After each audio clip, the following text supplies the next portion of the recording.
Hello friends, જો આજે તો કંઈક અલગ જ નાસ્તો બનાવીએ અને એ પણ સોજીમાંથી. દેખાય છે ને મસ્ત. નથી વડાપાઉં કે નથી દાબેલી, પણ છે બહુ સુપર. ચાલો બનાવીએ. તો સૌથી પહેલાં અહીંયા આપણે પાણી લઈ લઈશું મેઝરમેન્ટથી. તો 1 વાટકી લઈ લીધેલું છે. પછી બીજી વાટકી એડ કરીશું અને 3 વાટકી જેટલું પાણી એડ કરીશું. આમાં પાણી બરાબર ઉકળી જાય એટલે આ જ વાટકીના માપથી આપણે અંદર સોજી એડ કરીશું. તો આ 1 વાટકી લઈ લેવાની છે. 1.5 વાટકી જેટલું સોજી લઈ લેવાનું છે અને આને આવી રીતે બાફવા માટે થોડી વાર મૂકી દેવાનું છે. અંદર મીઠું એડ કરવાનું છે અને ઢાંકીને 15 મિનિટ માટે મૂકી દેવાનું. પછી આપણે સ્ટફિંગ બનાવવાનું છે.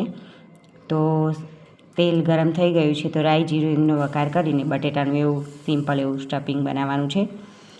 ડુંગળી જો તમારે ઓપ્શનલ છે, એડ કરવી હોય તો કરાય, ને ના કરવી હોય તો બી ચાલે. સરસ એવું સ્ટફિંગ બનાવી દઈએ. ધાણા એડ કરીને મિક્સ કરી લઈએ અને જે આપણે સોજી બાફવા માટે મૂકી દીધેલું હતું તે સોફ્ટ એકદમ આવી રીતે ગૂંથીને કરી દેવાનું છે. જો આ રીતનું એક ડો જેવું થઈ જશે અને પછી આ રીતનું કરી લેવાનું. ભાખરી બનાવીને એટલું જાડું અને આવી રીતે અંદર લોહો મૂકી દેવાનો બટેટાનો અને આવી રીતે પેક કરી દેવાનું અને પછી સરસ એવો શેપ આપી દેવાનો. આ રીતનો જો આવી રીતે બધા લુવા બનાવી દેવાના છે. જો આ તૈયાર થઈ ગયા બધા લુવા. આપણે એને હવે સ્ટીમ કરવાના છે. તો 10 મિનિટ માટે સ્ટીમ કરી લીધા છે અને આપણે ઉપરથી ક્રિસ્પી અને ક્રન્ચી થાય એટલા માટે આપણે એને ઉપરથી વઘાર કરીશું સહેજ અને સહેજ શેકાવા દઈશું, જેથી નીચેનો અને ઉપરનો ભાગ બંને કડક થઈ જાય એટલે ખાવામાં એકદમ સુપર લાગે.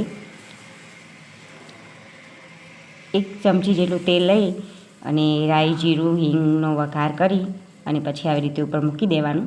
થોડી વાર શેકાવા દેવાનું ક્રિસ્પી થાય ત્યાં સુધી. જો લાગે છે ને મસ્ત, એકદમ સુપર લાગે છે ને. આ ખાવામાં પણ એટલું બેસ્ટ છે અને ફટાફટ બની જાય છે અને બાળકોને તો ખૂબ જ ભાવે છે. તો તમે પણ બનાવજો આ રીતનું કટ કરીને. જો થેન્ક યુ.